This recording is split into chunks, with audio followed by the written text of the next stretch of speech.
Hi, I'm Erin O'Hara, Executive Director of the Tennessee Education Research Alliance. And I'm Laura Booker, current professor at Vanderbilt University's Peabody College, and I'm also the former Executive Director of Research at the Tennessee Department of Education.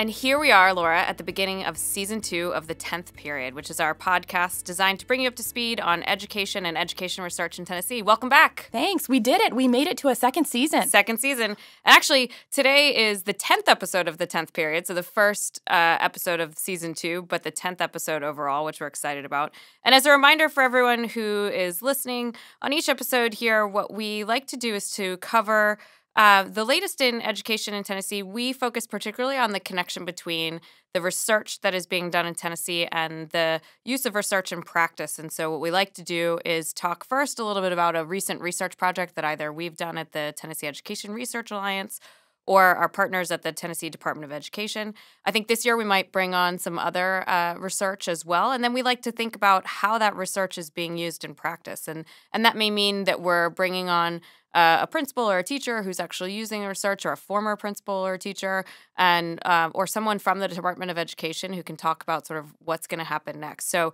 we're excited about being back and excited about the changes that have happened since we were gone. That's right. And so one of the changes is that I'm actually no longer working at the Department of Education. Back over the summer, I transitioned to a faculty job here at Vanderbilt. I was really excited to have the opportunity to focus on actually being a teacher for both undergraduate and graduate students here at Vanderbilt. We've also had some changes at the department. The newest commissioner, Dr. Penny Schwinn, is currently about to hit, I think, her 1-year mark of being commissioner here in Tennessee. And she's recently rolled out a strategic plan called Best for All with a couple of priority areas. One around academics with a specific focus on literacy, another around focusing on the whole child, and then the third priority around educators, specifically with a focus on developing pipelines for both teachers of color, for leaders, and actually that's firmly where we're going to be focusing today. Yeah, so today we're going to talk a little bit about some research that we did last year, some research that our partners at the Tennessee Educators of Color Alliance did last year on teacher diversity, and how are we thinking about recruiting and retaining teachers of color in the state of Tennessee, and what are teachers of color telling us about what would work for them to want to stay, to want to come into the practice and then want to stay in the practice. And so this fall, we did a series of regional meetings. We traveled to Chattanooga, Knoxville, Jackson, and Clarksville with our partners at the Tennessee Educators of Color Alliance to highlight our research, which is quantitatively focused, done by Jason Grissom, which we talked about on a podcast episode last year, as well as the qualitative research, so focus groups that the Tennessee Educators of Color Alliance did. And so we invited educator preparation programs. We had leadership from school districts that was there, and some school leadership as well. And so today we're going to talk a little bit more about what we learned from the meetings, the importance of the research, and what that means for us and our partners at TECA and the Tennessee Department of Education going forward. Yeah, we're going to be welcoming Indira Damu, who's a founding board member of the Tennessee Educators of Color Alliance, and she was one of the co-presenters at the regional meetings that Tara did across the state. And then we're also going to have Pam Chapman, and Pam is the current director of leadership at the Tennessee Department of Education, and she's going to be talking about what the department's next steps and actions are going to be to support districts and schools in expanding our pool of teachers of color and supporting our current teachers of color in our classrooms across the state. So I'm excited to have Pam here too, because she, and Indira was a teacher and spent a couple of years as a teacher of color in her own building, navigating some of the things that happen in that environment. And Pam, a school leader and a teacher, and a school leader for many years. And so we'll both have the conversation about the research, but we're also going to talk about what it means in practice.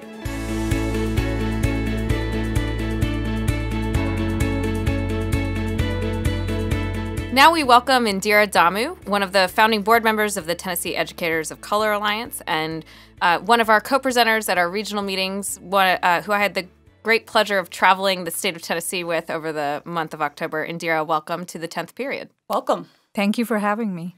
So we're excited to talk a little bit more about the research that TECA did last year, and then we're going to focus more specifically on just sort of what happened in these regional meetings and sort of what did people talk about and what are we going to do next. But first, let's talk just a little bit about we did talk last year on the podcast about the research that you had done, but can you remind us what are sort of the big takeaways from TECA's research and why did you all engage in that research? Yeah, so last year we engaged in a qualitative study where we interviewed teachers in 4 cities across Tennessee. And we focused on teachers of color and we asked them to reflect on their experience being a teacher of color in their school or district. And we did this research because we felt like while there was a lot of quantitative research about teachers of color in Tennessee, it's also important for us to give voice to the actual lived experiences of teachers of color. And it was really interesting when we did the focus groups. A lot of teachers said, no one has ever asked me what it's like to actually be a teacher in the state. So I think that was important for us to do something that was more qualitative in nature. And some of the things that we found really, I think, line up pretty perfectly with quantitative research that has been done. But I think the top line finding that we had is that a lot of teachers of color in Tennessee are incredibly racially isolated. So they're often the only teacher of color in their school building, and that has a huge impact on retention of teachers and their overall satisfaction with the job. And that was consistent across all 4 cities that we were in. So that was our, top line finding. I think the other thing that really stuck out from the research is that principals matter, especially principals of color. So a lot of the teachers of color that we spoke to talked about how they had been recruited and hired by a principal of color. And so as we think about what are some strategies to better support teachers of color, I think we also have to talk about principals of color and how they're being better supported. Yeah, and as you said, the 2 bits of research that we were presenting at these regional meetings lined up perfectly because Jason Grissom, who is our faculty director here at Terra, who had done the work from a quantitative perspective around teachers of color, had found exactly this, right? That teachers, Black teachers in particular, are more likely to leave their building if they were more racially isolated, meaning that they were one of just a few teachers of color in the building, but more likely to stay if there was a principal of color, but also principals of color are more likely to hire from within their networks, which meant more often you had more teachers of color in those buildings. And you could see even when you had a switchover between a Black principal and a white principal, the way in which that affected the composition of the workforce. And so it was really interesting to actually have 2 different sets of work going on simultaneously that ultimately found the same thing. So, Indira, from both, knowing what Jason found and from your own research with TECA, what are some recommendations that you feel like, at different levels, state level, district level, school level, that people should be taking in terms of next steps? So I think a big one that we heard from teachers of color was that they really wanted affinity spaces in their school or district to be able to talk about the things that they were experiencing as teachers of color. And so I think that's one way to address the racial isolation that teachers feel is if they have a space where they can come together and fellowship and network with each other. I think that really helps with the isolation piece. So I think that was a clear recommendation we had, not only for schools, but also for districts to think about affinity spaces. Something else we heard was what kind of supports are school principals getting to develop culturally competent teachers and environments in their schools. And so I think this is something where the department can really support this work and help school principals to not only have inclusive hiring and interview processes, but also think about professional development that benefits them. So I think those were like 2 very important strategies that we highlighted in our report for teachers of color. So when you talked about your research and when we talked about Jason's research and going out and talking to educator prep programs and district leaders and school leaders and community leaders too, what were sort of from those regional meetings and also from just your experience talking about this work across the state, what have been some sort of the reactions? What did you take away from how people reacted and what that means about what we can do? So one thing I was surprised by was how consistent people's reactions were across all 4 cities that we traveled to. And Erin, I don't know if you would agree or disagree with this, but I really felt like the challenges that folks were experiencing in East Tennessee were similar to the challenges folks were experiencing in West Tennessee, which really blew my mind because I thought there would be all of these differences in how people are thinking about educator diversity. In part because the demographics are so different, Yes. right? So in East Tennessee, you tend to have a much more white population. You have populations that are really growing from the Latinx perspective, but you tend to have many fewer Black teachers or Black students in particular, and traveling to Chattanooga and then West Tennessee and also here in Middle Tennessee, you sort of had different racial makeups, both of the populations of schools, but also in those rooms. And still, some of the challenges were similar. Yeah. And I think that's an interesting challenge for the department to work with because even with all of those challenges, I think there are some common things that we could be doing across the state. And so that was a really interesting takeaway for me coming away from the regional meetings. I think the other thing that came up consistently was that teachers of color, I think, want to not feel tokenized and that they want to be seen as teacher leaders. And that came up quite a bit in the conversation as well. And that was one of the recommendations we had in the report is really how do we elevate teachers of color so that they're seen as leaders and not tokenized to be the equity experts at their school or in their classroom, but really seen as content experts as well.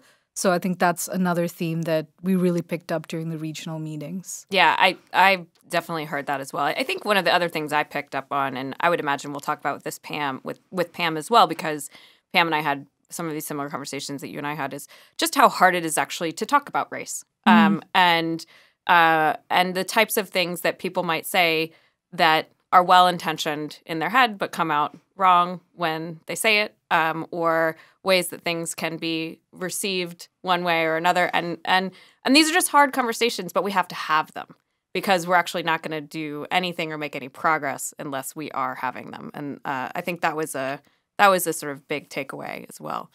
Can you talk just a little bit about, before we get into a little bit about more about TECA and sort of where you guys are headed and how you're going to continue to contribute to this conversation, but just your own experience as a teacher, are there other things you might offer, or things that you feel like the research and the conversations you've had from the TECA perspective reinforce about your own experience?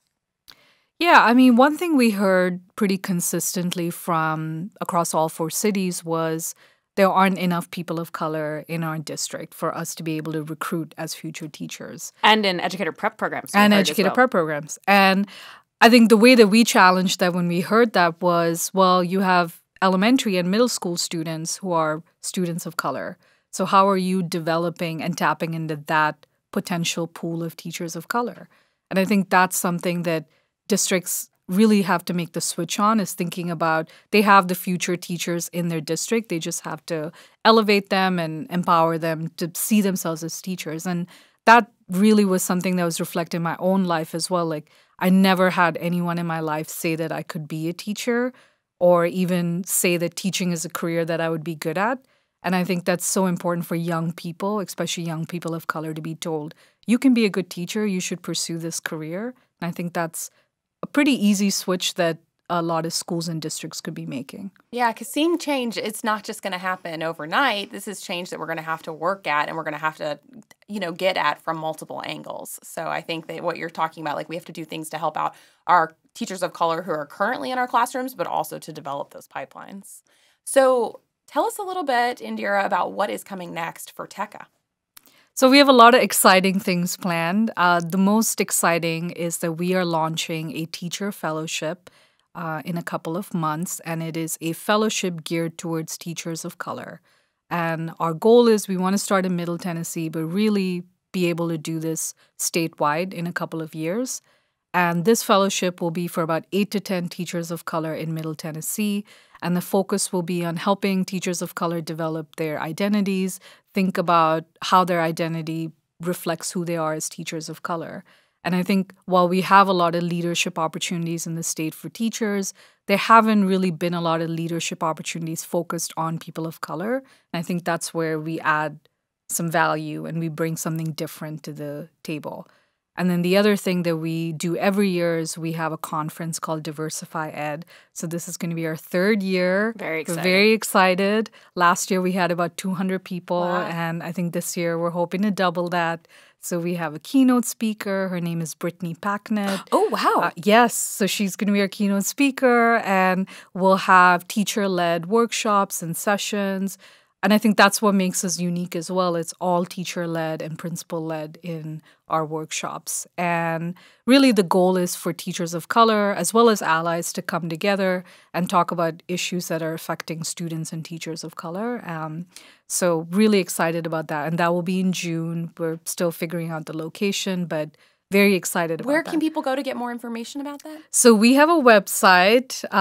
It is tneca.org, or you can just Google Tennessee Educators of Color Alliance, and you'll be able to get all the information, sign up for our mailing list, and we'll keep you updated on everything that we're working on.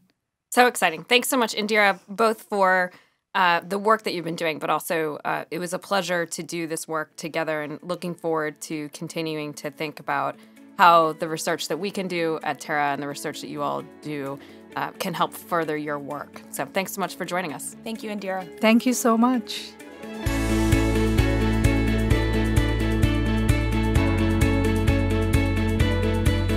We're back with Pam Chapman, Director of Leadership at the Tennessee Department of Education. Pam, thanks for coming and being on the 10th period. Welcome, Pam. Thank you. It's wonderful being here. So we'll start with just having you tell us a little bit about yourself and what's your background, what's your current role?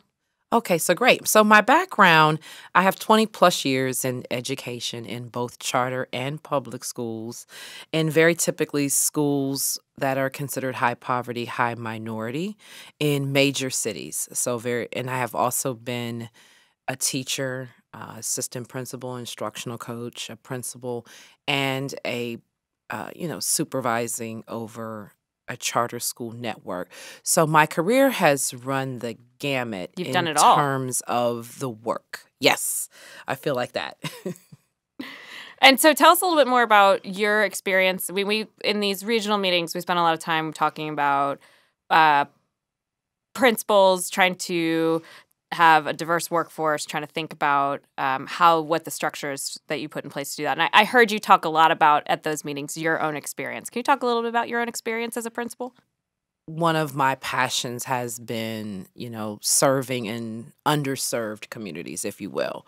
And so I have really enjoyed grooming teachers and growing teachers, and I've thought very deeply about the recruitment piece and how impactful the teacher is on students. And I've spoke a lot about the importance of having teachers that look like the students. And so it's very important to, if you're leading a school that, is 90% African American, that you get an opportunity to have a staffing that matches that of the students, and have done a lot of work over the years with recruiting and retaining African American men, and just the difference that has made in the school setting and the power that they bring to the classroom.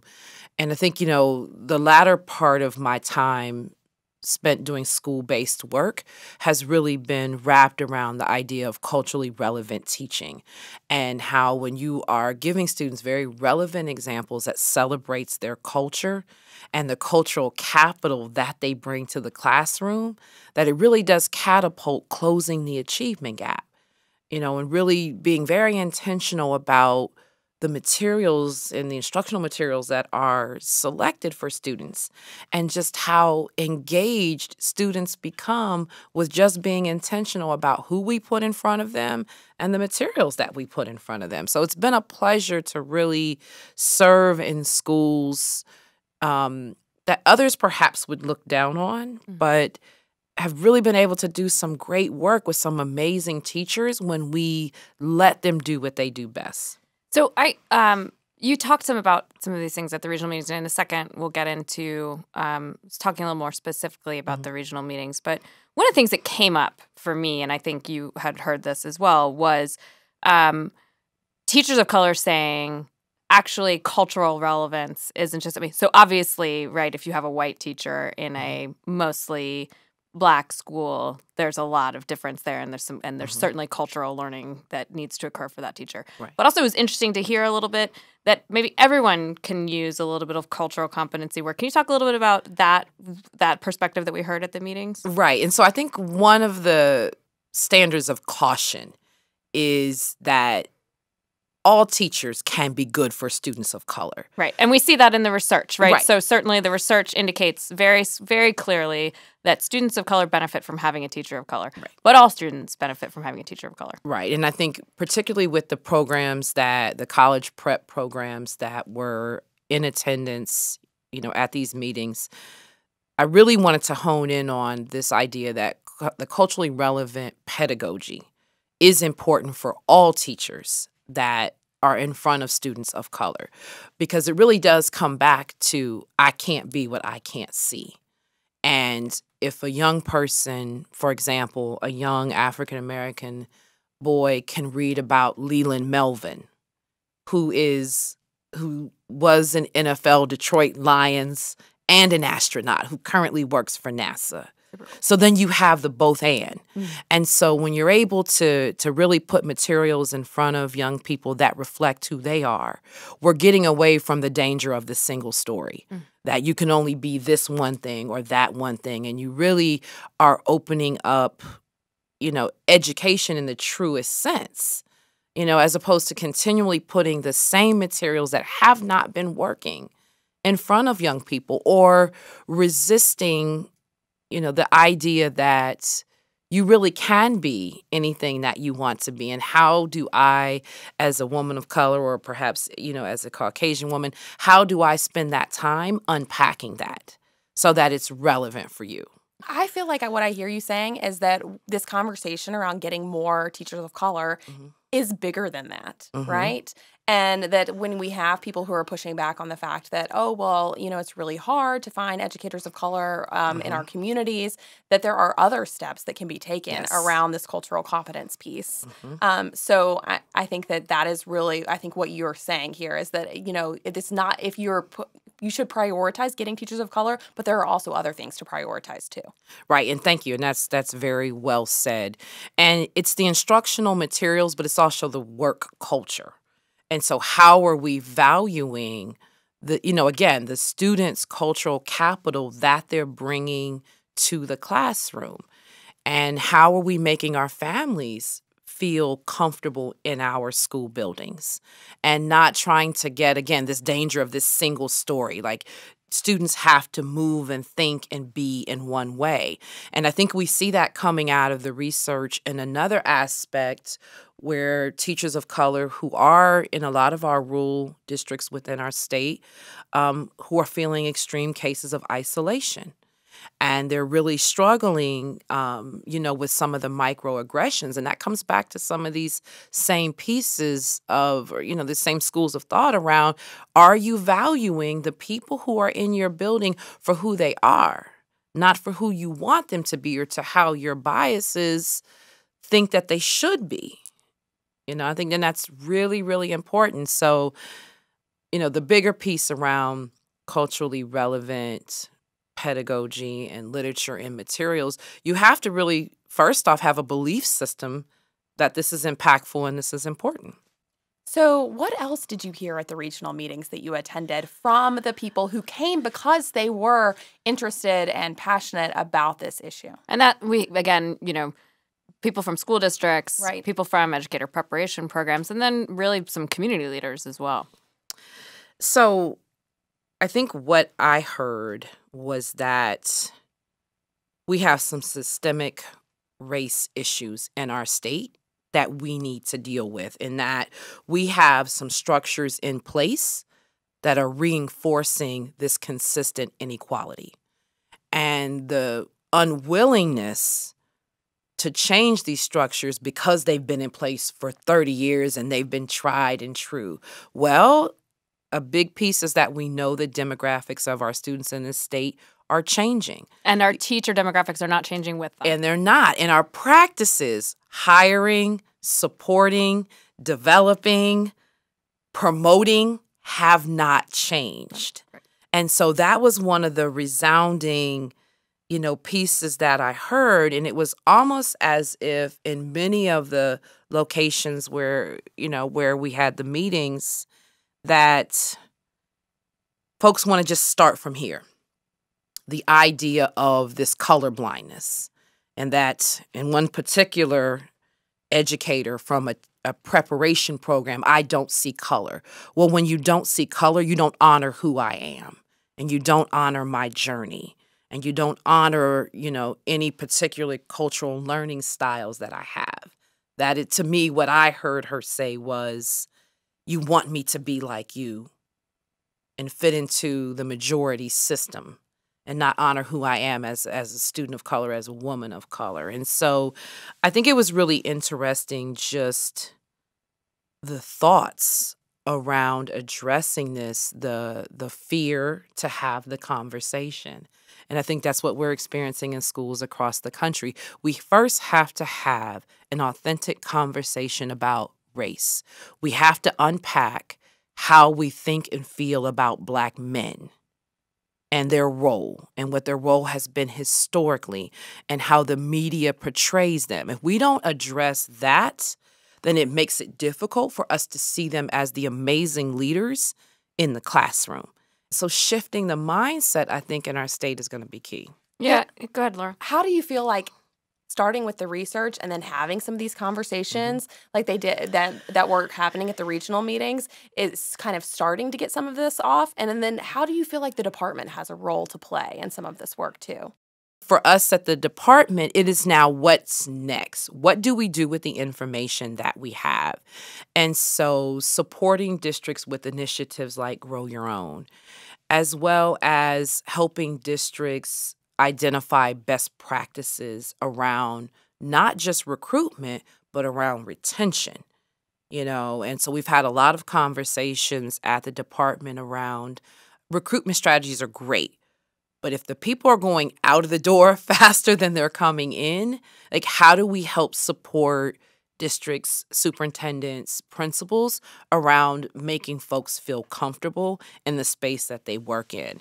And how, a big piece I think is a great start is around our evaluation tool. Are we equitably evaluating teachers? And the research would indicate for approximately 30 years that has not been the case. And so when I look at the work as director of leadership and the opportunity to meet and to develop new assistant principals and principals, that's the opportunity to unpack that and to talk about equity as it relates to evaluation.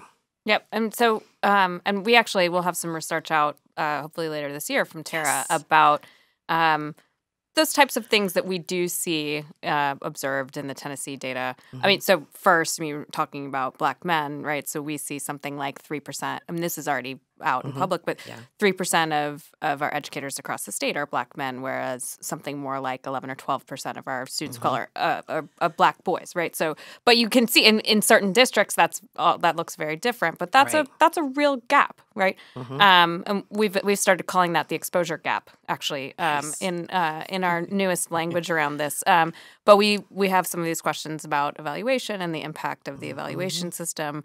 That also seems important. And so, I think we're eager to work with you all to figure out what are the right questions to ask to get people the information they need. So you've talked a little bit about the department. And before we let you go, will you talk just a little bit too from your own experience and as a principal, if there are principals listening or district leaders listening, what are like 2 or 3 things coming from the research, your experience, these meetings, your new role that you would say, these 2 or 3 things are things you could do right now, tomorrow? And you talked about some of these at the meetings.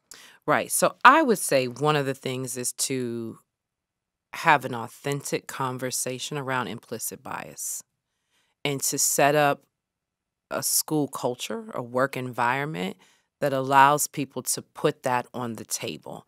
Because if we don't address the implicit bias, that leads to the numerous microaggressions that are happening in classrooms daily for students. But I think that's one of the things, that school districts could do at the top. And that's not predicated on funding. That is based on, are we having conversations about what we really think about the composition of our country and how it is shifting. I think the second thing that can be done is to really look at the instructional materials that are in your building and doing an inventory of how many novels that, have the main character as, a character of color versus how many do not, And then I think the other piece to that, a third thing that can be done, is to allow the teachers of color to have a voice. So checking for when you're setting up your leadership teams, is there a diverse body that is present? When you are sending out recruiting teams, is it reflective of a cross section of your staff? When you're sending teachers to professional development opportunities, are you assuring that you're giving all of your teachers an opportunity? Or, as a leader, you need to almost fact check yourself and look at what have your habits, thoughts, and patterns, what have they been that can either support the inequalities that we're seeing or refute them. So I think it's really just a sitting back and taking stock of what is really happening in your school. Because one of the powerful data points that came out of the research that we shared is that folks tend to hire from within their networks. Folks tend to promote from within our networks. And so one of the pushes at the department is that when we are creating programs, that we are ensuring that we have diversity initiatives and plans in place, because if we know that of the 147 superintendents in the state, that approximately 6 are of color, then our programs are going to consistently look the same. And so how do we help and put policies and procedures in place that ensure diversity for even opportunities that we're presenting? And how are we helping, our superintendents and our principals think through this? And again, not in a non-threatening way. If we know better, then we can do better, And so I think that's the amazing part about being at the department at this time, is the opportunity to help districts. Because at the end of the day, we all want our students to be successful. We want our teachers to be impactful. We want our principals to lead amazing schools. And we want our superintendents to oversee schools that really have high levels of student outcomes. And so how does the department support you in that effort in an authentic way? And that's really what I like to say, boots on the ground. Well, we really appreciate you being here, Pam, and sharing both your own thoughts and background, and as well as some of your thoughts on the research and the meetings and where the department is headed. We're excited to go there with you and to help in any way that we can to get the right information in the hands of the folks who can make changes. So thanks so much for being here and for doing the work together. Right, and thank you. Thank you for having me. And we look forward to closing the achievement gap and moving all students forward in our state.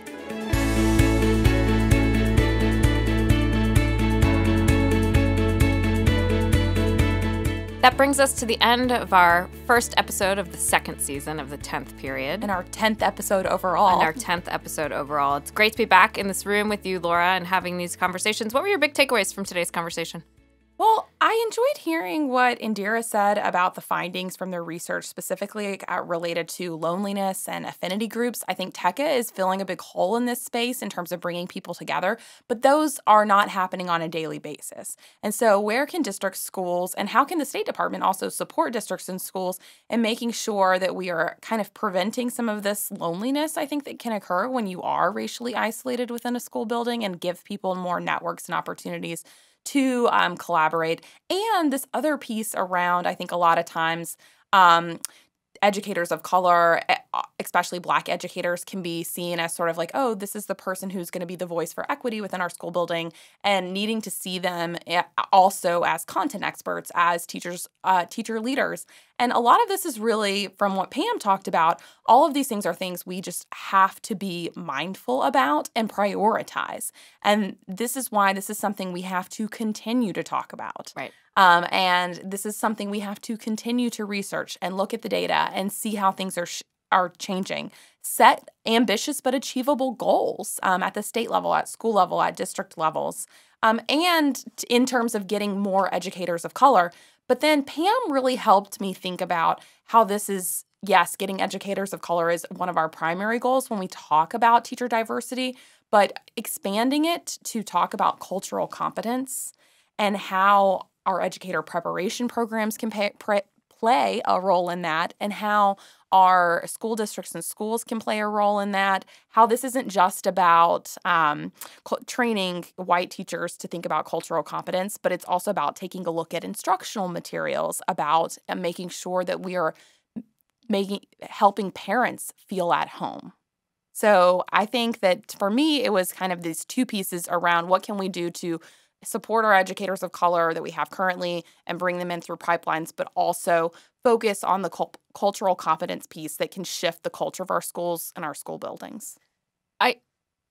I really just want to say I think all of what you just said is exactly right, and we're very similar to my takeaways, so I won't repeat them. But I think that the thing that I felt in the regional meetings, that I felt again in the conversation today and in what you just said, is that we're not going to change the composition of our workforce nor the racial politics in the state of Tennessee or in classrooms overnight. And these are conversations that need to continue to happen and continue to have the spaces in which to have them and allow for students, teachers, principals to see themselves in others around them, but also in the things that we put in front of them. And that all of that is important as we continue to try and both diversify the workforce and also to provide everyone with the opportunity they need to have these conversations about the importance of racial